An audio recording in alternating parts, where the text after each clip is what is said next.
Labas vakaras, ketvirtadienio vakaras ir su jumis Baltijos televizijos pokalbių laida Karštas vakaras. Populiarių laidų vedėjo Aurimo Dautarto mirtis dar kartą verčia klausti, kasgi vyksta mūsų visuomenėje. Kodėl jaunas, energija trykštantis žmogus staiga pakelia ranką prieš save? Kodėl savižudybės yra gan paplitę Lietuvoje? Apie tai mes šį vakar ir pamėginsim pakalbėti.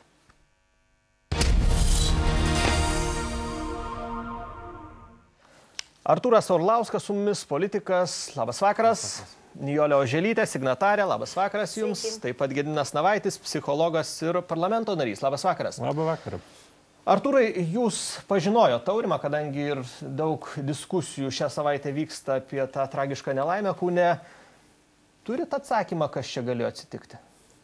Aš manau, kad vienareikšmiško atsakymo kaip ir nėra, nes iš tiesų jaunas, energingas, turintis planų ateičiai žmogus pasitraukia iš gyvenimo.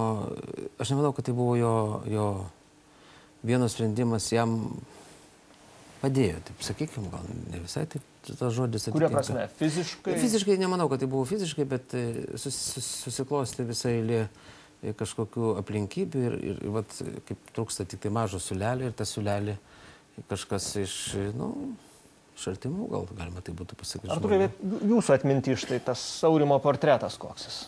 Linksmas, žavus, energingas, neblėstančios energijos, toks banalus žodis yra žmogus, kuris tikrai gyvybingas, tikrai apie savižudybę, tai man jeigu kas nors būtų prieš tai pasakęs, aš sakyčiau, tai yra nesąmonė. Bet gal ta išorė slėpė vidinį kančią, vidinę skausmą, ne? Tikrai ne. Jeigu žmogus vaidina, akis vis tiek išduoda, kad yra, sakysim, kažkoks nuovargis gyvenimo, ar ten kažkokios problemos, ar kažkas buvo prieš kelis metus tos problemos, ten buvo ir finansinių, ir ten kitokių, bet jis jau tą etapą praėjo, jis jau išlipo iš tos duobės ir pakankamai, sakykime, gerai gyvena ir finansinė prasme, ir visom kitom, ir staiga toks įvykis.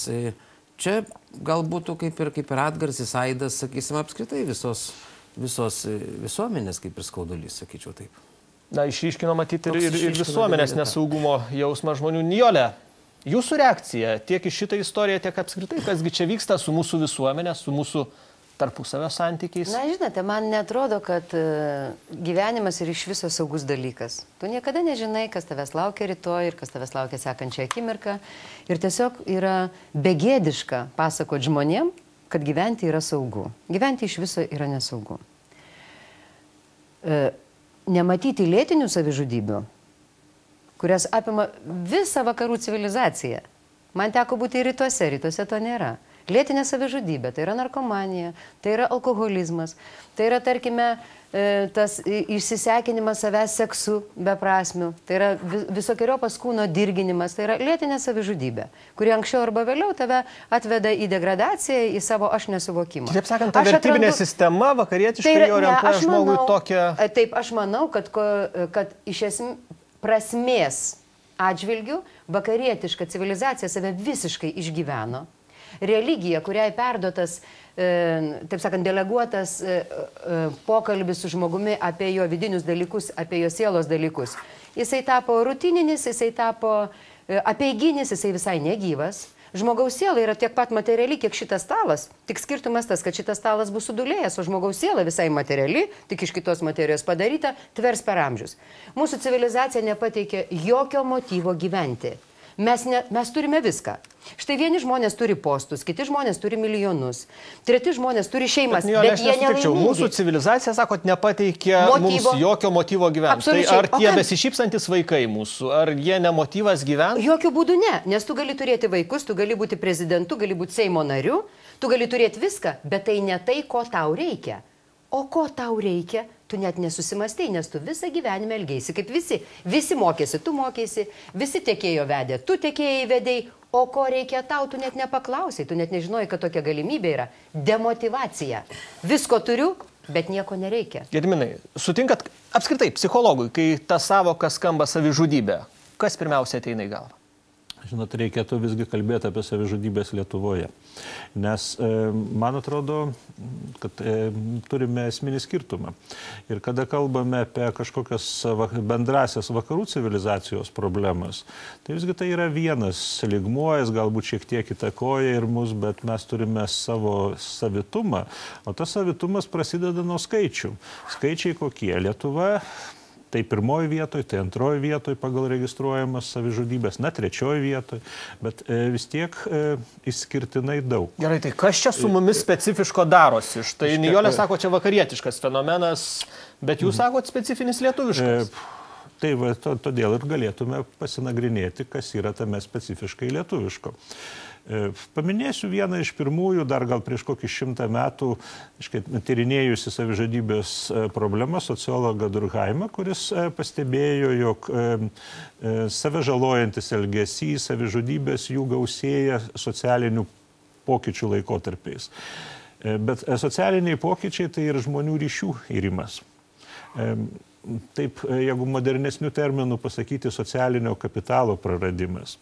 Paprastai pasakykit, ką tai reiškia? Tai, žinot, galbūt dar vieną terminą reikėtų įvesti į pokalbį ir galbūt ir žmonių sąmonę.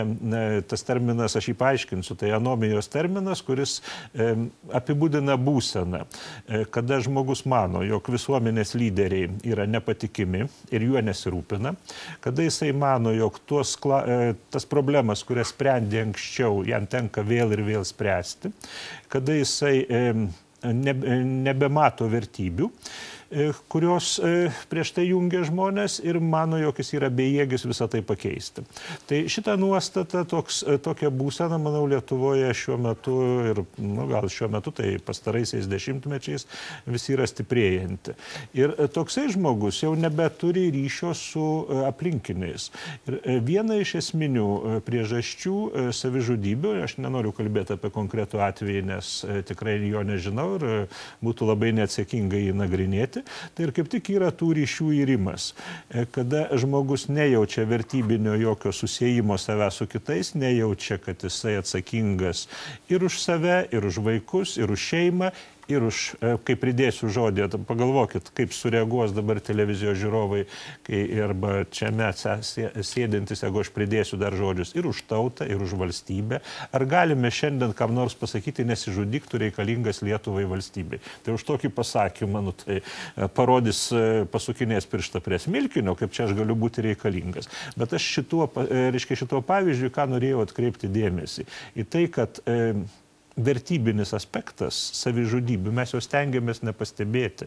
Mes kalbame apie biologinės priežastis, apie alkoholį, apie depresijas, apie daugelį kitų dalykų, bet nekalbame apie bendrą visuomenės dvasinę būseną. Gerai, sutinkat, Artūrai, kad čia... Vienareikšmiškai sutinku ir ta problema, aš taip galvočiau, čia ne būtent šios ekonominės ar kitos krizės, jinai jau prasidėjo iš karto po atgimimo, kai žmonės reiškia, ėjo kartu Baltijos kelias, visi jautėsi, kad jie reikalingi, kad jie visi kartu, viskas gerai ir po to viskas iš lėto pradėjo birėti ir žmonės pamatė, kad jie, kaip sakyti, jau nereikalingi.